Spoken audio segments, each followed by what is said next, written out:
بسم اللہ الرحمن الرحیم وَلَقَدْ كَرَّمْنَا بَنِي آدَمَ وَحَمَلْنَاهُمْ فِي الْبَرِّ وَالْبَحْرِ وَرَزَقْنَاهُم مِّنَ الطَّيِّبَاتِ وَفَضَّلْنَاهُمْ عَلَى كَثِيرٍ مِّمَّنْ خَلَقْنَا تَفْضِيلًا۔ حمد و ثنا، تعریف و توصیف، کبریائی و بڑائی اس اللہ رب العزت کے لیے لائق و سزاوار جو ہم سب کا خالق، مالک، رازق، مربی اور پالنہار، بعد قیامت کی صبح تک درود و سلام کے بے شمار پھولوں کی بارش ہوں تمام نبیوں پر، تمام رسولوں پر، بالخصوص ہمارے آخری نبی رحمت للعالمین، شفیع المؤمنین، سید الاولین والآخرین، جناب محمد رسول اللہ صلی اللہ علیہ وسلم پر، جنہوں نے ہمیں اس دنیا میں آنے کے بعد اس دنیا میں رہنے، سہنے، اٹھنے، بیٹھنے، کھانے، پینے، ہر طرح سے ہم کو طریقہ بتایا، سکھایا۔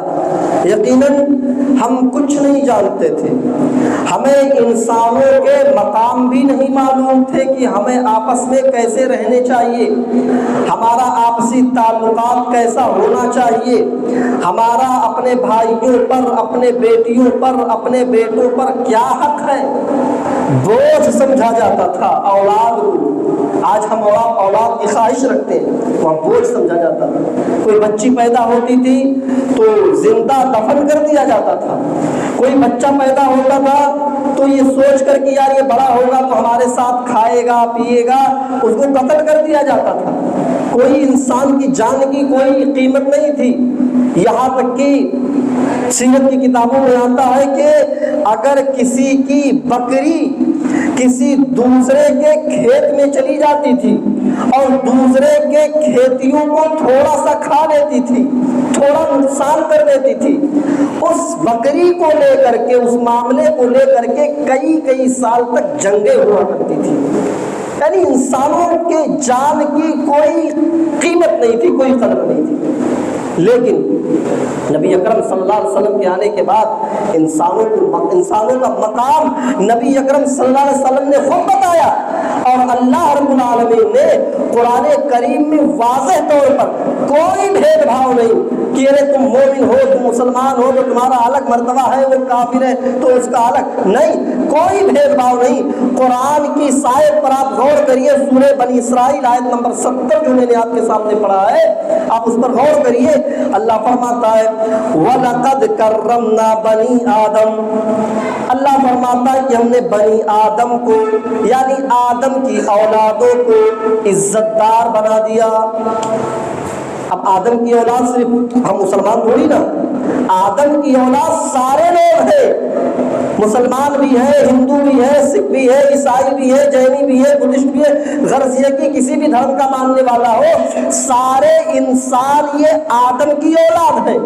اور اللہ تبارک و تعالیٰ نے آدم کی اولادوں کو مخاطب کرتے ہوئے کہہ رہا، مسلمانوں کو نہیں، فرمایا وَلَقَدْ كَرَّمْنَا بَنِي آدم، اور ہم نے بنی آدم کو، آدم کی اولادوں کو مکرم بنایا، معزز بنایا، عزت دار بنایا، سب عزت کے لائق، سب عزت کے لائق، کوئی بھید بھاؤ نہیں۔ اور آگے فرمایا وَحَمَلْنَاهُمْ فِي الْبَرِّ وَالْبَحْرِ، اور ہم نے آدم کی اولادوں کو خشکی میں بھی اور تری میں بھی، یعنی زمین کے اوپر بھی اور پانی کے اندر، سمندر کے اندر بھی ہم نے انہیں سواریاں عطا فرمائی۔ کن کو؟ آدم کی اولادوں کو، مسلمانوں کو نہیں، پوری انسانیت کو۔ آج دیکھیے ہم بائک پر سوار ہوتے ہیں، فور ویلر پر، بس پر، ٹرین پر، صرف مسلمان سوار نہیں ہوتا ہے، بلکہ اگر مسلمان سوار ہوتا ہے تو ایک ہندو بھی، ایک سکھ بھی، ایک عیسائی بھی اس پر سوار ہو کر کے چلتا ہے۔ سمندر میں جو کشتی ہوتی ہے، ناؤ ہوتی ہے، یا اسی طریقے سے سمندر کے اندر جو بڑی بڑی شپ، جہاز ہوتی ہے پانی والی، اس پر صرف مسلمان سفر نہیں کرتا بلکہ ہندو بھی کرتے ہیں، بدھسٹ بھی، یعنی ہر دھرم کے ماننے والے اس پر کرتے، کوئی اس میں۔ اسی لیے اللہ نے فرمایا وَحَمَلْنَاهُمْ فِي الْبَرِّ وَالْبَحْرِ، ہم نے انسانوں انسانوں کو، آدم کی اولادوں کو خشکی میں بھی، زمین کے اوپر بھی اور تری میں بھی، یعنی پانی کے اندر بھی ہم نے انہیں سواریاں عطا فرمائی انسان کو۔ اور آگے فرمایا وَرَزَقْنَاهُم مِّنَ الطَّيِّبَاتِ، ہم نے آدم کی اولادوں کو پاکیزہ رزق دیا، طیب رزق دیا، پاک رزق دیا۔ پاک رزق ہم جو گیہوں کا آٹا اس کا روٹی کھاتے ہیں تو صرف مسلمان تھوڑی گیہوں کا روٹی کھاتا ہے، چاول جو ہم کھاتے ہیں وہ چاول صرف مسلمان ہم ہی تھوڑی کھاتے ہیں، وہی چاول ایک ہندو بھی کھاتا ہے، وہی چاول مسلمان بھی کھاتا ہے، وہی روٹی ایک مسلمان بھی کھاتا ہے، وہی روٹی ایک ہندو اور دوسرے دھرم کے ماننے والے بھی وہی روٹی کھاتے ہیں۔ تو اللہ کیا فرمایا وَرَزَقْنَاهُم مِّنَ الطَّيِّبَاتِ، ہم نے حضرت انسان کو، آدم کے بیٹوں کو پاکیزہ رزق دیا۔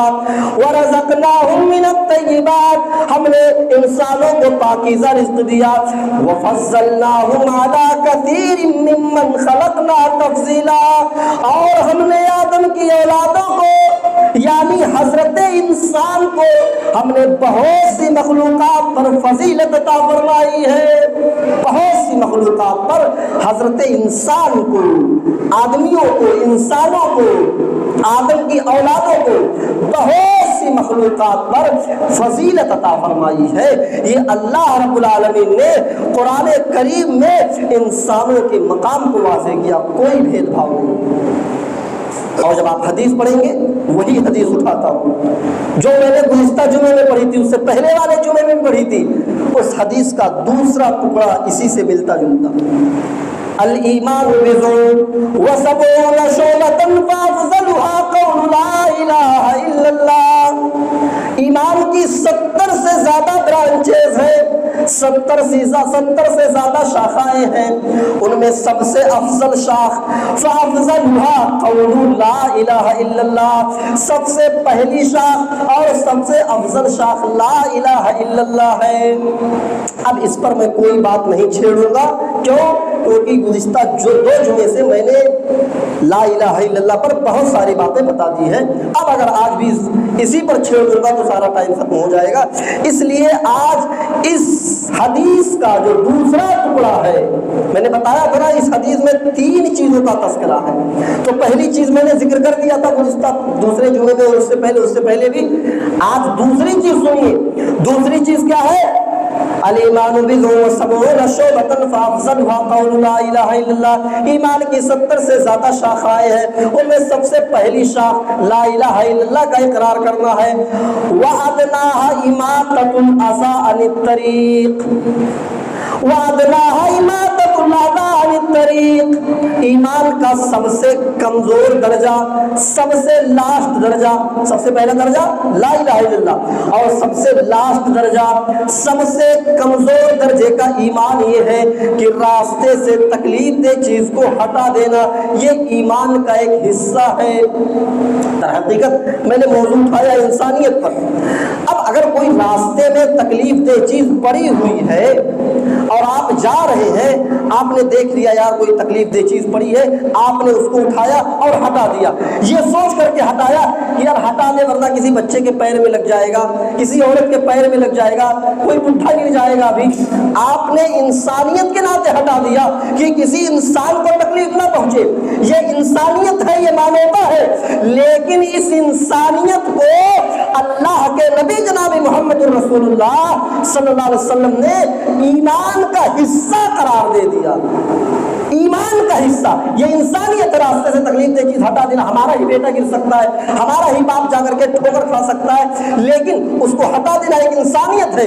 اس انسانیت کو اللہ کے نبی جناب محمد رسول اللہ صلی اللہ علیہ وسلم ایمان کا ایک حصہ قرار دے رہے ہیں کہ ایمان ہے، راستے سے جا رہے تکلیف دہ چیز پڑی ہوئی اس کو ہٹا دے، اس ایک انسانیت ہے، اور یہی انسانیت ایمان کا ایک حصہ ہے۔ جو سب سے لاسٹ درجے کا ایمان ہے وہ یہی ہے کہ راستے سے تکلیف دہ چیز کو دور کر دے۔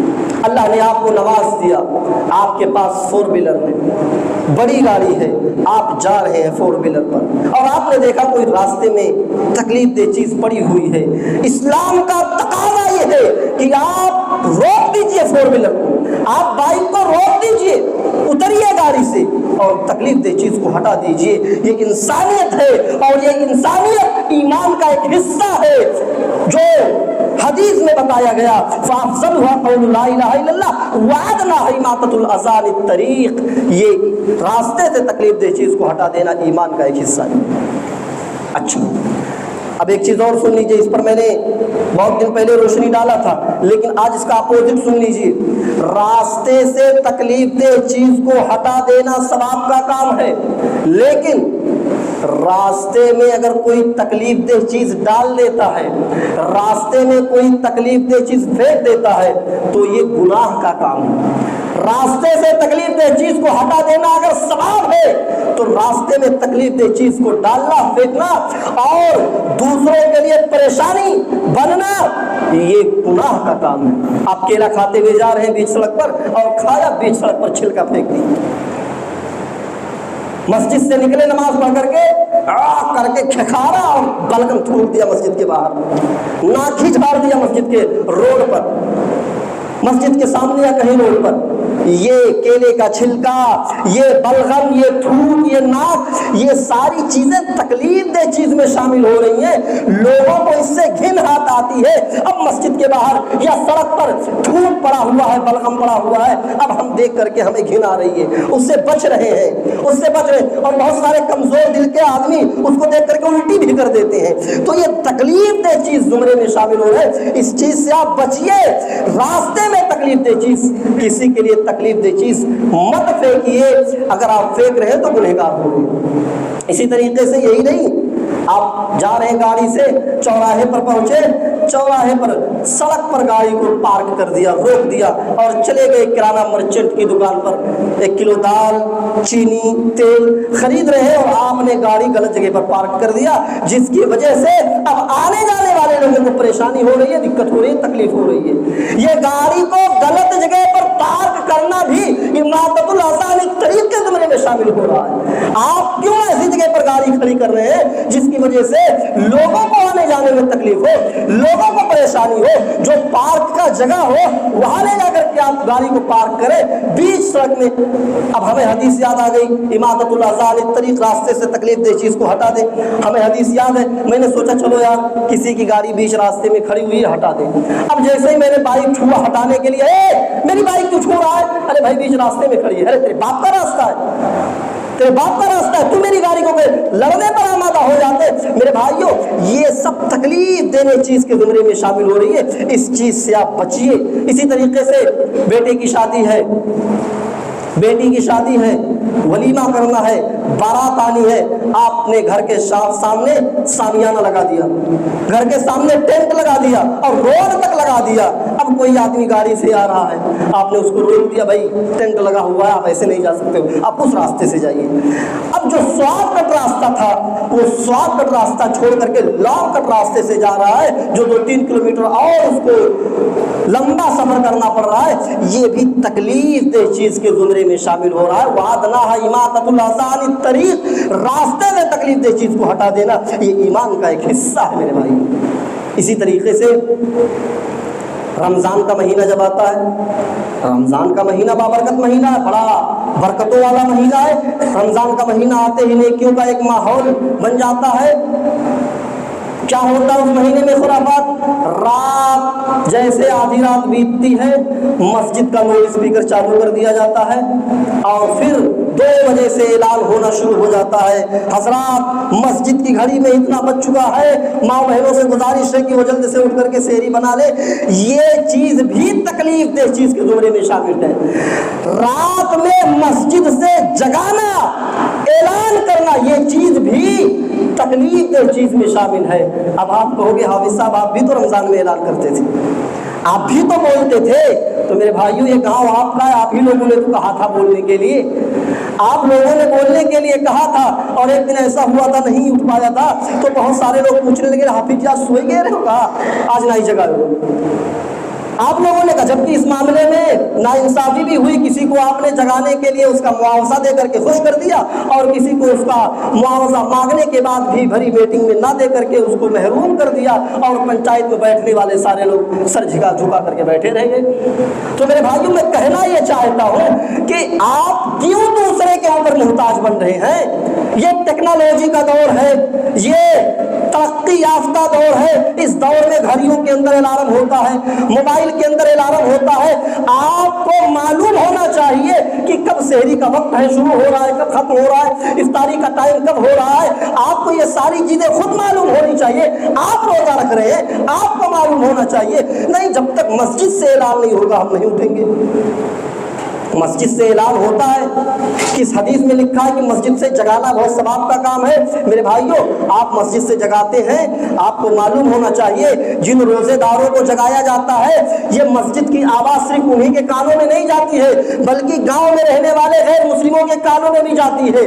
گاؤں میں رہنے والی ان حاملہ عورتوں کے بھی کان میں جاتی ہے جن کے اوپر سے روزہ اس وقت رخصت ہے، معاف ہے، ان دودھ پلانے والی عورتوں کے کانوں میں بھی جاتی ہے، جن کے بارے میں حدیث میں بتایا گیا کہ جب تک وہ دودھ پلاتی ہے اپنے بچوں کو، وہ روزہ نہ رکھے، کیونکہ جب روزہ رکھیں گی، بھوکا پیاسا رہیں گی، تو پھر ان کے پستال میں دودھ نہیں آئے گا، اور بچوں کو کیا پلائیں گی، بچے پر کی صحت پر اثر پڑے گا۔ اس لیے ان دودھ پلانے والی عورتوں کو اس وقت منع ہے، حاملہ عورتیں روزہ اس وقت رخصت ہے، بیماروں جو بیمار ہیں بیچارے روزہ نہیں رکھ سکتے، بوڑھے ہو گئے، فدیہ دے کے کام چلاتے ہیں، آپ مسجد میں چلا کر کے ان کے اوپر مصیبت بن رہے ہیں، ان کے اوپر مصیبت بن رہے۔ یہ تکلیف دہ چیز ہے میرے بھائیوں۔ ایک نوجوان کہتا ہے میرے باپ کو نیند نہیں آتی ہے رات میں، طبیعت خراب رہتی ہے، رات میں نیند نہیں آتی ہے، رات بھر تڑپتے ہیں، رات میں انہیں ڈپران کی گولی کھلاتا ہوں، تب جا کر کے میرے باپ کو نیند آتی ہے، تب وہ جا کر کے تھوڑا سا سوتے ہیں، گولی کھا کر کے ڈپران کی۔ لیکن 2 ہی بجے سے مسجد میں شور ہونا شروع ہو جاتا ہے رمضان کے مہینے میں، اور مسجد میں چلانا شروع کر دیتے ہیں، پھر میرے باپ کی نیند کھل جاتی ہے، اور پھر میرے باپ کو پوری رات نیند نہیں آتی ہے، اور وہ بے چین ہو جاتے ہیں، پوری رات تڑپتے رہتے ہیں۔ میرے بھائی، اس کے ذمہ دار کون ہوں گے؟ اگر مسجد کے لاؤڈ اسپیکر سے لوگوں کو روزے کے لیے جگایا جاتا ہے تو اس سے بہت سارے لوگوں کو تکلیف ہوتی ہے، اس تکلیف کا گناہ آپ کے اوپر پڑے گا۔ اس لیے میں نہیں جانتا ہوں کہ رمضان آتے آتے کیا ہوگا، کون رہے گا، کون جائے گا، کون پہنچا، مجھے نہیں معلوم، لیکن کوئی بھی رہے آپ ان ساری خرافات سے بچتے رہیے۔ لاؤڈ اسپیکر سے رات میں جگانا اور نظمیں پڑھنا، قرآن پڑھنا، یہ ساری چیزیں بند کریے، لوگوں کے اوپر مصیبت نہ پڑیے۔ میرے بھائیوں، یہ چیز ایمان کے حصے میں شامل ہوتی ہے۔ یہ اسلام ہمیں انسانیت سکھاتا ہے۔ میں ڈاکٹر ذاکر نائک کا جو بیان ہوتا ہے، جو لوگ سوال و جواب کرتے ہیں، میں دیکھ رہا تھا، اور ایسے بھی دیکھیے نیوز وغیرہ، تو جو لوگ ڈیبیٹ میں بیٹھتے ہیں وہ لوگ سیدھا کہتے ہیں میں نہ ہندو ہوں نہ مسلمان ہوں، میں انسان ہوں اور میرا دھرم انسانیت ہے۔ ایسے بولتے ہیں لوگ، میں انسان ہوں اور میرا دھرم انسانیت ہے۔ میں کہتا ہوں کہ سب سے اچھی انسانیت کی تعلیم اگر کوئی مذہب دیتا ہے تو مذہب اسلام دیتا ہے۔ انسانیت کا سب سے اچھا کوئی پیغام دیتا ہے تو مذہب اسلام دیتا ہے۔ مذہب اسلام یہ کہتا ہے، اللہ کے نبی صلی اللہ علیہ وسلم فرماتے ہیں، اپنے صحابہ کے درمیان میں بیٹھے ہوئے تھے اور آپ نے فرمایا واللہ لا یؤمن واللہ لا یؤمن واللہ لا یؤمن، اللہ کی قسم وہ مومن نہیں، اللہ کی قسم وہ مومن نہیں، اللہ کی قسم وہ مومن نہیں۔ صحابہ چونک گئے، اللہ میرے نبی کس کے بارے میں کہہ رہے کہ وہ مومن نہیں، مومن نہیں، مومن نہیں، بلکہ قسم کھا کر کے کہہ رہے میرے نبی وہ ہے کہ جس چیز کے بارے میں اگر ایک بار کہہ دے تو ہمارا مان لینا بہت ضروری ہے، ہم اس پر ایمان لے آتے۔ لیکن اللہ کے نبی 3 بار کہہ رہے ہیں اللہ کی قسم وہ مومن نہیں، اللہ کی قسم وہ مومن نہیں، اللہ کی قسم وہ مومن نہیں۔ لگتا ہے کوئی بہت بڑی بات ہوگی۔ صحابہ نے پوچھا اے اللہ کے نبی آپ کس کے بارے میں کہہ رہے ہیں کہ مومن نہیں مومن نہیں مومن نہیں؟ اللہ کے نبی نے فرمایا سنو، واللہ لا یؤمن واللہ لا یؤمن واللہ لا یؤمن، اللہ کی قسم وہ مومن نہیں، اللہ کی قسم وہ مومن نہیں، اللہ کی قسم وہ مومن نہیں۔ صحابہ نے جب پوچھا کون مومن نہیں، تو اللہ کے نبی نے فرمایا وہ مومن نہیں وہ مومن نہیں وہ مومن نہیں جو پیٹ بھر کے کھانا کھا لے اس کا پڑوسی بھوکا سو جائے وہ مومن نہیں۔ پڑوسی بھوکا سو جائے، اب آپ کا پڑوسی کوئی بھی ہو سکتا ہے، آپ کا پڑوسی آپ کا بھائی بھی ہو سکتا ہے، آپ کا پڑوسی کوئی ہندو بھی ہو سکتا ہے، آپ کا پڑوسی کوئی عیسائی بھی ہو سکتا ہے، آپ کا پڑوسی کوئی بھی ہو، اگر وہ بھوکا سو گیا اور آپ نے پیٹ بھر کے کھا لیا چکن مٹن مچھلی اور عشاء کی نماز پڑھنے آئے، نماز پڑھ کر کے گئے سو گئے اور رات میں اٹھ کر کے تہجد پڑھنے کے لیے اٹھ گئے، سجدوں پر سجدے ٹھوکے جا رہے ہیں، رکوع پہ رکوع کیے جا رہے ہیں، اللہ کی قسم آپ کا رکوع قبول نہیں ہوگا، آپ کا سجدہ قبول نہیں ہوگا، آپ کی تہجد قبول نہیں ہوگی۔ کیوں؟ کیونکہ آپ نے پیٹ بھر کے کھانا کھا لیا، آپ کا پڑوسی بھوکا سو گیا۔ یہ اسلام ہے جو انسانیت کا پیغام دیتا ہے، پڑوسی کوئی بھی ہو بھوکا نہیں سونا چاہیے، یہ اسلام دعوت دیتا ہے۔ بھائی حضرت عبداللہ ابن عمر کو کون نہیں جانتا؟ ذلیل القدر صحابی عبداللہ ابن عمر، عمر فاروق کے بیٹے عبداللہ ابن عمر کے یہاں بچہ پیدا ہوا۔ سنیے غور سے، عبداللہ ابن عمر کے یہاں بچہ پیدا ہوا، مارکیٹ گئے جانور لے کے چلے آئے کہ بچہ پیدا ہوا ہے، اب 2 جانور ذبح کرنا پڑیں گے، عقیقہ کرنا پڑے گا، 2 جانور لے آئے، اب اس 7 دن باقی ہے عقیقہ ہونے میں، بیوی کے پاس جانور لے کر کے آئے، بیوی دیکھو عقیقے کے لیے میں نے جانور لے آیا ہے، ایک کام کرو جب عقیقہ ہو جائے، جب جانور ذبح ہو جائے گا اور گوشت پک جائے گا تو یہ گوشت پڑوسی کو دے دینا، پڑوسی کے یہاں ضرور پہنچا دینا۔ پڑوسی کون تھا؟ حضرت عبداللہ ابن عمر کا پڑوسی یہودی تھا، پڑوسی یہودی تھا۔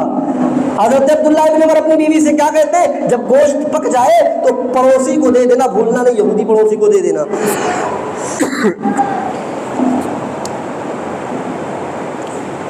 عقیقے میں 6 دن رہ گئے، پھر آئے بیوی کے پاس، بیوی دیکھو 6 دن رہ گئے ہیں، پڑوسی کو بھولنا نہیں، پڑوسی کو گوشت پہنچا دینا۔ بیوی نے کہا ٹھیک ہے دے دوں گی۔ عقیقے میں 5 دن رہ گئے، 5 دن پہلے آئے، بیوی دیکھو یہودی پڑوسی ہے، پڑوسی اپنا ہے، اس کا خیال رکھنا، اس کے گوشت پہنچا دینا جب پک جائے گا۔ بیوی نے کہا ٹھیک ہے۔ 4 دن رہ گیا، بیوی دیکھو خیال رکھنا، بھولنا نہیں، پڑوسی کو دے دینا۔ بیوی نے کہا ٹھیک ہے۔ 3 دن رہ گیا، پھر بیوی کے پاس ہے، دیکھو بیوی بھولنا نہیں، پڑوسی کو خیال رکھنا، پڑوسی کو دے دینا۔ بیوی نے کہا ٹھیک ہے۔ 2 دن رہ گیا، بیوی بھولنا نہیں، یاد ہے نا میں جو کہا تھا، ہاں کیا، پڑوسی کو دے دینا۔ بیوی نے کہا ٹھیک ہے۔ 1 دن رہ گیا، بیوی دیکھو بھولنا نہیں، پڑوسی کو دے دینا۔ بیوی نے کہا ٹھیک ہے۔ آج عقیقے کا دن ہے، بکرا ذبح ہونے جا رہا ہے، بیوی کے پاس آئے، دیکھو بیوی بکرا ذبح ہونے جا رہا ہے، جانور ذبح ہو جائے، گوشت پک جائے گا تو پڑوسی کو دے دینا۔ بیوی نے کہا ٹھیک ہے دے دوں گی۔ ذبح ہو گیا، کھال نکل گئی، بوٹیاں بننے لگی، پھر بیوی کے پاس آئے، ابھی بوٹیاں بن رہی ہے، ہاں کیا ہوا؟ ٹھیک ہے بن جائے گا تو پڑوسی کو دے دینا۔ ٹھیک ہے دے دوں گی۔ گوشت پکنے لگا، چولہے پر ہانڈی میں رکھ دیا گیا، پکنے لگا، پھر بیوی کے پاس آئے، ہو گیا تیار ہو گیا سالن؟ کہا نہیں، کیوں آپ کو زیادہ بھوک لگی ہے کیا؟ کہا نہیں مجھے بھوک نہیں لگی ہے، مجھے پڑوسی کا خیال ہے، کہیں پڑوسی کو بھول نہ جاؤ، پڑوسی کو دے دینا۔ اب بیوی کو غصہ آ گیا۔ 7 دن سے ایک ہی بات، کوئی ظاہر سی بات ہے، کوئی بھی آدمی ایک ہی بات بار بار بولے گا، ٹارچر کرے گا تو غصہ آئے گا، فطرت ہے۔ اب ان کی بیوی کو غصہ آ گیا، ارے پڑوسی پڑوسی پڑوسی، ٹھیک ہے دے دوں گی نا، عورتوں کی زبان سمجھتے، ارے ٹھیک ہے دے دوں گی نا، کچا دے دوں کیا، ایسے پکنے تو دو۔ عبداللہ ابن عمر نے کہا بیوی تم میرے اوپر کیوں برس رہی ہو؟ کہا وہی 7 دن سے پکائے چلے آ رہے ہو، پڑوسی پڑوسی پڑوسی، ارے سن لیا دے دوں گی، کیوں پکا رہے ہو مجھے؟ کہا بیوی تمہارا غصہ ہونا وجہ ہے، ظاہر سی بات ہے کوئی آدمی ایک ہی بات بار بار کہے گا تو غصہ آئے گا، لیکن اے میری بیوی میں کیا کرتا، اللہ کے نبی جمعے کا خطبہ دے رہے تھے، میں بھی اسی مسجد میں جمعے کی نماز پڑھنے کے لیے گیا ہوا تھا، اللہ کے نبی اس خطبے میں پڑوسیوں کے حقوق بتلا رہے تھے، اس خطبے میں آپ نے پڑوسیوں کے اتنے حقوق بتلائے، اتنے حقوق بتلائے، اتنے حقوق بتلائے کہ ڈر لگنے لگا تھا اس دن کہ اس میں بھی پڑوسی کا حق، اس میں بھی پڑوسی کا حق، اس میں بھی پڑوسی کا حق، اتنے حق بتاتے چلے گئے، پڑوسی پڑوسیوں کا کہ اب ڈر لگنے لگا کہ کہیں اللہ کے نبی یہ نہ کہہ دے کہ جس گھر میں تم رہتے ہو، جس مکان میں تم رہتے ہو، جس کمرے میں تم رہتے ہو، جس زمین اور جائیداد کے تم مالک ہو، اس زمین میں بھی اتنا حق تمہارے پڑوسی کا ہے، کہیں یہ نہ کہہ دے۔ آخری چیز یہی تو رہ گئی تھی، سب نے پڑوسیوں کا حق بتاتے چلے گئے تو ڈر لگنے لگا کہ کہیں زمین اور جائیداد میں بھی پڑوسیوں کا وارث نہ بنا دے۔ بنایا نہیں لیکن کہہ رہے تھے، ڈر لگنے لگا۔ میرے بھائیو جہاں سے اندازہ لگائیے کہ انسانوں کا کیا مقام ہے، انسانوں کا اسلام میں کیا مقام ہے۔ آپ کی نمازیں کام نہیں آئیں گی، آپ کے روزے، آپ کے زکوٰۃ، حج کام نہیں آئے گا اگر آپ کے اندر انسانیت نہیں ہے تو۔ آپ کے اندر انسانیت اگر نہیں ہے، آپ کی نمازیں، روزے، حج، زکوٰۃ سب مٹی میں مل جائے گا۔ آپ نے مشہور واقعہ سنا ہوگا، مشہور حدیث ایک عورت کے بارے میں آتا ہے، صحابہ نے اللہ کے نبی سے کہا، اللہ کے نبی وہ عورت بڑی نیک ہے، بڑی نمازی ہے، بڑی تہجد گزار ہے، نفل روزے بھی رکھتی ہے، رات میں اٹھ کر کے تہجد کی نماز بھی پڑھتی ہے، رمضان کے روزے بھی رکھتی ہے، صدقہ و خیرات بھی کرتی ہے، بڑی نیک ہے، بڑی دیندار ہے، لیکن اے اللہ کے نبی اس کی ذات سے اس کے پڑوسی خوش نہیں ہے، وہ پڑوسیوں کو خوش نہیں رکھتی ہے، پڑوسیوں کو تکلیف دیتی ہے، پڑوسیوں کو گالی دیتی ہے۔ اللہ کے نبی اس کی نماز کی طرف نہیں دیکھتے، اس کے روزے کی طرف نہیں دیکھتے، اس کے صدقات و خیرات کی طرف نہیں دیکھتے کہ وہ بڑی نماز پڑھتی ہے، بڑے روزے رکھتی ہے، نفل نماز کی بھی پابندی کرتی ہے، تو کیا ہوا پڑوسی خوش نہیں ہے؟ نہیں، نمازی ہے ٹھیک ہے، روزے دار ہے ٹھیک ہے، رات میں اٹھ کر کے تہجد بھی پڑھتی ہے ٹھیک ہے، لیکن اس سے اس کے پڑوسی خوش نہیں ہے۔ اللہ کے نبی نے فرمایا ہِیَ فِی النَّارِ، وہ عورت جہنمی ہے، جہنمی، وہ عورت جہنم میں جائے گی۔ میرے بھائیو یہاں سے اندازہ لگائیے، آپ کی نمازیں، آپ کے روزے، آپ کے حج اور قربانی کام نہیں آئیں گے اگر آپ کے اندر انسانیت نہیں ہے، آپ کی ذات سے آپ کا بھائی، آپ کا پڑوسی خوش نہیں ہے تو آپ کی نماز روزے کام نہیں آئیں گے میرے بھائی۔ اور اس کا اپوزٹ بھی ایک واقعہ حدیث میں ملتا ہے کہ ایک آدمی، ایک عورت تھی جو بڑی نمازی نہیں تھی، بس صرف فرض نمازیں پڑھتی تھی، فرض روزے رکھتی تھی، بہت زیادہ صدقات و خیرات بھی نہیں کر پاتی تھی، لیکن اس کی ذات سے پڑوسی خوش رہتے تھے، اس نے کبھی پڑوسیوں کو تکلیف نہیں پہنچائی۔